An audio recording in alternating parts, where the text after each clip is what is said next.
దేశ విభజన సమయంలో ప్రాణాలు అర్పించిన మహాత్మా గాంధీ గారిని గుర్తు చేసుకోవాలి. ఆ తర్వాత 1971లో పాకిస్తాన్ మన మీద పెత్తనం చెలాయించాలి అంటే ఆనాటి ప్రధానమంత్రి ఉక్కు మహిళ శ్రీమతి ఇందిరాగాంధీ గారు పాకిస్తాన్కి బలమైన గుణపాఠం చెప్పడమే కాకుండా పాకిస్తాన్ని 2 ముక్కలుగా చీల్చి బంగ్లాదేశ్ పాకిస్తాన్ దేశాలుగా ఏర్పాటు చేసి శాశ్వత గుణపాఠం పాకిస్తాన్ ప్రభుత్వాలకు పెద్దలకు చెప్పడం జరిగింది.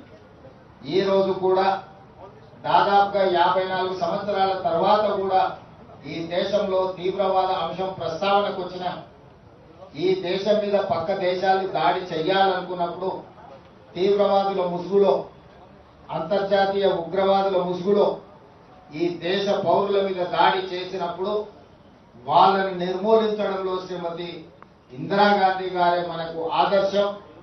ఈనాడు మరొక్కసారి ఒక బలమైన నాయకత్వం ఉక్కు మహిళను దేశ ప్రజలందరూ, దేశ ప్రజలే కాదు ప్రపంచం ఈరోజు వారిని గుర్తు చేసుకున్నారు.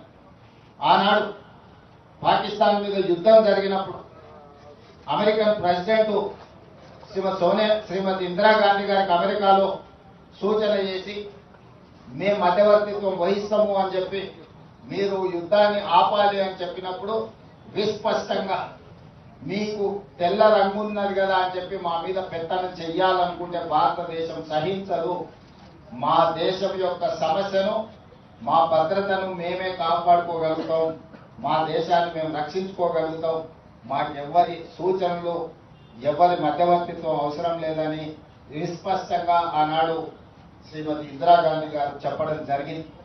కానీ పహల్గాంలో జరిగిన సంఘటనలు మీరు చూసి మేమందరం అండగా నిలబడ్డాం కేంద్ర ప్రభుత్వానికి, ప్రధానమంత్రి గారికి సంపూర్ణంగా మా నాయకుడు మల్లికార్జున ఖర్గే గారు, మా లోక్సభలో ప్రధాన ప్రతిపక్ష నాయకుడు రాహుల్ గాంధీ గారు, సోనియా గాంధీ గారు, భారతదేశం మొత్తం కాంగ్రెస్ పార్టీ శ్రేణులు కేంద్ర ప్రభుత్వానికి అండగా నిలబడి మన వీర జవానులను పాకిస్తాన్ మన మీద కాలు దువ్వుతే శాశ్వత గుణపాఠం చెప్పమని అండగా నిలబడ్డారు.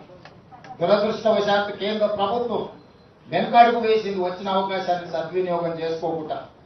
అమెరికా ప్రెసిడెంట్ ఒత్తిడి తీసుకొచ్చినా, నేను యుద్ధాన్ని ఆపినా, లేకపోతే ఆర్థిక ప్రయోజనాలు నేను దెబ్బతీస్తానికి బెదిరిస్తే భారతదేశం లొంగిపోయిందని చెప్పి ట్రంప్ ప్రకటించే పరిస్థితి వచ్చిందనంటే ఈ దేశంలో నడుస్తున్న ప్రభుత్వం ట్రంప్ ఒత్తిడికి లొంగిపోయిందని విస్పష్టంగా ఈరోజు ప్రజలు భావించవలసిన పరిస్థితి వచ్చింది.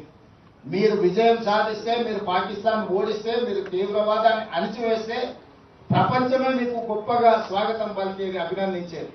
కానీ గొప్పల కోసం మీ నాయకత్వం, మీ పార్టీ శ్రేణులను వీధుల్లో తిప్పే పరిస్థితి వచ్చిందంటేనే నైతికంగా ఈ రోజు ప్రజలకు మీరు జవాబు చెప్పవలసిన పరిస్థితులు ఏర్పడ్డాయి.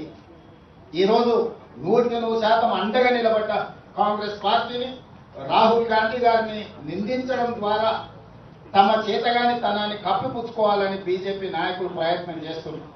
కేంద్ర మంత్రిగా పనిచేస్తున్న కిషన్ రెడ్డి గారు విచక్షణ కోల్పోయింది, రాహుల్ గాంధీ గారి గురించి తప్పుడు మాటలు మాట్లాడుతున్నారు. మొట్టమొదట క్యాండిల్ ర్యాలీ తీసి అమరులకు నివాళులు అర్పించింది తెలంగాణ ప్రభుత్వం. మొట్టమొదట ఈ దేశంలోనే తిరంగ ర్యాలీ తీసి అధికార శ్రేణులతో పాటు ప్రభుత్వ యంత్రాంగం మొత్తం కదిలొచ్చి కేంద్ర ప్రభుత్వానికి ప్రధానమంత్రిగా మేమండగా నిలబడ్డాం. ఆ రోజు కిషన్ రెడ్డి ఇంట్లో దుప్పటిగా పడుకున్నాడు. కేంద్ర మంత్రిగా ప్రధానమంత్రిగా అండగా నిలబడాల్సిన కిషన్ రెడ్డి ఇంట్లో పడుకుంటే తెలంగాణ రాష్ట్ర ముఖ్యమంత్రిగా తెలంగాణ 4 కోట్ల ప్రజల తరఫున ప్రధానమంత్రి నరేంద్ర మోడీ గారికి, కేంద్ర ప్రభుత్వానికి, మన బలగాలకు మేము అండగా నిలబడి వేలాది మంది మేమున్నాం, నీకు తోడుగా నువ్వు యుద్ధం చెయ్యి అని మేము చెప్పినాం. ఆ రోజు కిషన్ రెడ్డికి అభినందించడానికి నోరు రాలేదు. కానీ ఈరోజు చేసిన తప్పులను కప్పిపుచ్చుకోవడానికి మీ గొప్పలు మీరు చెప్పుకుంటే మాకు అభ్యంతరం లేదు. మీరు గొప్పవాళ్ళో కాదు ప్రజలు నిర్ణయిస్తారు. కానీ రాహుల్ గాంధీ గారిని నిందించడం ద్వారా మీ చేతగానితనం స్పష్టంగా కనిపిస్తుంది. ఈ చేతగానితనం మాటలు మాట్లాడడం మానేసి తీవ్రవాదులకు గుణపాఠం చెప్పేదానికి ఆలోచన చేయండి. ఆ తీవ్రవాదాన్ని అణచివేయడంలో, దేశాన్ని సమగ్రతను కాపాడడంలో మహాత్మా గాంధీ గారు, శ్రీమతి ఇందిరాగాంధీ గారు, శ్రీ రాహుల్ గాంధీ గారు అసూలు బాసిండ్రు. వాళ్ళ రక్తం ఈ దేశాన్ని పవిత్రం చేసింది, పునీతం చేసింది. వారి నుంచి స్ఫూర్తి తీసుకోవాలి.